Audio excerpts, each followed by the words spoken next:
yang dikasihi Tuhan, kembali kita merenungkan firman Tuhan dalam program renungan Sabda Bapa Surgawi. Perenungan firman Tuhan pada hari ini kita ambil dari Yosua pasal 1 ayat 9.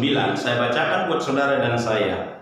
Janganlah engkau lupa memperkatakan Taurat ini, tetapi renungkanlah Taurat itu siang dan malam, supaya engkau bertindak hati-hati sesuai dengan segala yang tertulis di dalamnya. Sebab demikian perjalananmu akan berhasil dan engkau akan beruntung. Saudaraku yang saya kasih di dalam Tuhan, ayat kunci dari pasal 1 ini adalah di dalam ayat 9 yang baru saya bacakan. Saudaraku, saya ambil tema dari ayat ini adalah langkah hidup menuju sukses.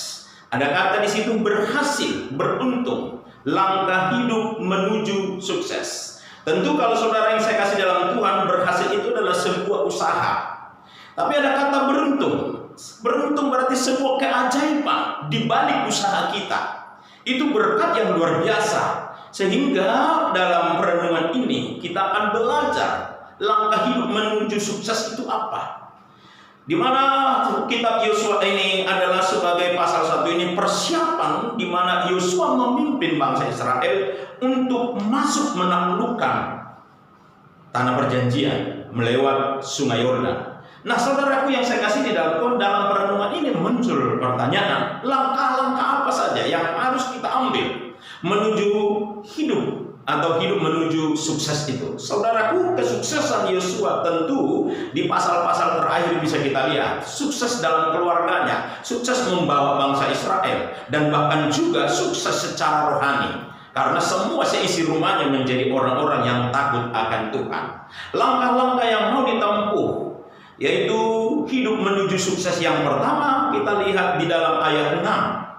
Dia berkata begini, firman Tuhan berkata, kuatkan dan teguhkanlah hatimu, sebab engkaulah yang memimpin bangsa ini memiliki negeri atau tanah yang kujanjikan dengan bersumpah kepada nenek moyang yang mereka untuk diberikan kepada mereka. Saudaraku yang saya kasih di dalam Tuhan, dari ayat 6 ini kita bisa mendapatkan bahwa langkah menuju sukses adalah fokuskan hatimu pada Tuhan, bukan pada pergumulan.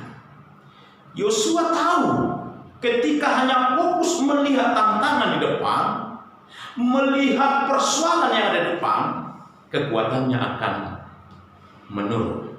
Sehingga firman Tuhan ini, kuatkan dan teguhkanlah hatimu. Artinya kalau engkau kuat dan teguh hatimu, harus memfokuskan hati hanya kepada Tuhan, bukan kepada pergumulan. Demikian juga saudara dan saya. Mari kita menjadi orang yang fokus. Hati kita fokus kepada Allah. Kalau kita fokus kepada Allah, kita akan kuat. Karena kekuatan dan kuasa Allah itu akan menguatkan saudara dan saya. Kalau kita fokus kepada persoalan, kita akan lemah. Karena persoalan terasa begitu berat. Nah, untuk itu saudara yang saya kasih di dalam Tuhan, langkah pertama, fokuskan hatimu pada Tuhan, bukan pada pergumulanmu, sehingga kita bisa menuju sebuah kesuksesan. Yang kedua, saudaraku, di dalam ayat 9 pasal 1 berkata, bukankah telah kukatakan kepadamu, kuatkan dan teguhkanlah hatimu, janganlah kecut dan tawar hati, sebab Tuhan Allahmu menyertai engkau kemanapun engkau pergi.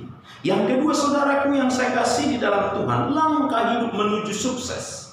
Di dalam ayat 9 ini kita bisa melihat, bukankah telah kuperintahkan kepadamu, kuatkan dan teguhkanlah hatimu, jangan kecut dan tawar hati, sebab Tuhan Allahmu menyertai engkau kemanapun engkau pergi. Yang kedua, ini ada langkah yang kedua, jangan menyerah terhadap pergumulan hidup, tetapi berserahlah pada Dia, si pemberi hidup. Jangan menyerah terhadap pergumulan hidup, tetapi berserah pada Dia yang memberi kehidupan kepada saudara dan saya. Makanya disebut jangan kecut tawar hati. Ini adalah tanda orang yang menyerah. Ingat, orang yang kecut, orang yang gampang tawar hati, itu tanda-tanda orang yang menyerah. Namun orang yang mengakui Tuhan itu tanda orang yang berserah. Mana yang Anda pilih, mau sukses atau mau gagal? Kalau gagal sudah dibayangi, sudah diawali dengan kecut dan tawar hati. Makanya dikatakan di situ, berserah bukan menyerah. Berserah kepada Tuhan itu tanda orang yang berkemenangan. Menyerah terhadap persoalan itu tanda kegagalan. Saudara yang saya kasih di dalam Tuhan, inilah langkah yang kedua. Jangan menyerah terhadap pergumulan hidup, tetapi berserahlah pada Dia yang memberi hidup buat saudara dan saya. Yang ketiga, langkah hidup menuju sukses. Yang Roma 8, kalau kita bisa lihat di dalam Roma 8:28, saya akan bacakan buat saudara dan saya. Kita tahu sekarang Allah turut bekerja dalam segala sesuatu untuk mendatangkan kebaikan bagi mereka yang mengasihi Dia, yaitu bagi mereka yang terpanggil dengan rencana Allah. Yang ketiga, Bapak Ibu, langkah hidup menuju sukses. Izinkanlah Tuhan bekerja lewat caranya, bukan dengan caramu. Izinkanlah Tuhan bekerja lewat caranya, bukan dengan caramu. Kadang-kadang kita mulai mengatur langkah-langkah Tuhan untuk menolong kita, sehingga kita paksakan cara Dia. Tapi kebenaran firman Roma 8:28 katakan, kita tahu sekarang Allah turut bekerja bukan lewat caramu, tapi cara Tuhan sendiri. Yang perlu adalah, maukah kita mengizinkan Tuhan bekerja lewat caranya dalam hidup saudara dan saya?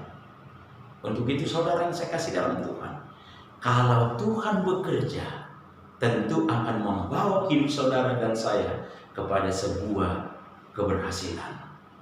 Roma 3:3 berserulah kepadaku, maka aku akan menjawab engkau dan akan memberitahukan kepadamu hal-hal yang besar yang tidak terpahami, yaitu hal-hal yang tidak kau ketahui. Langkah cara Tuhan selalu sulit dipahami manusia. Makanya jangan paksakan Tuhan bekerja lewat caramu, tapi biarlah Dia bekerja lewat caranya untuk membawa saudara kepada sebuah keberhasilan. Kesimpulannya adalah langkah hidup menuju sukses. Pertama, fokuskan hatimu pada Tuhan, bukan pada persoalanmu, bukan pada pergumulanmu. Jangan menyerah terhadap pergumulan atau terhadap persoalan hidup, tetapi berserahlah pada Dia, si pemberi hidup buat saudara dan saya. Dan terakhir, izinkan Tuhan bekerja lewat caranya, bukan lewat caramu. Saya percaya saudara akan sampai kepada sebuah kesuksesan yang saudara rindukan, saudara harapkan. Sukses secara ekonomi, sukses secara rohani, sukses dalam rumah tangga, dengan 3 langkah yang saya sampaikan buat saudara dan saya. Kiranya Tuhan memberkati saudara dan saya. Kita berdoa. Bapa di surga, kami bersyukur kepadamu lewat perenungan Sabas pada pagi hari ini. Kami diberkati dan melangkah menuju sebuah keberhasilan dengan cara Tuhan. Terima kasih Bapa, terpujilah Tuhan dalam Kristus Yesus. Amin. Terima kasih, Tuhan memberkati sahabat Sabas. Mari Sabas di dalam Tuhan. Sampai jumpa di program selanjutnya. Tuhan memberkati. Shalom.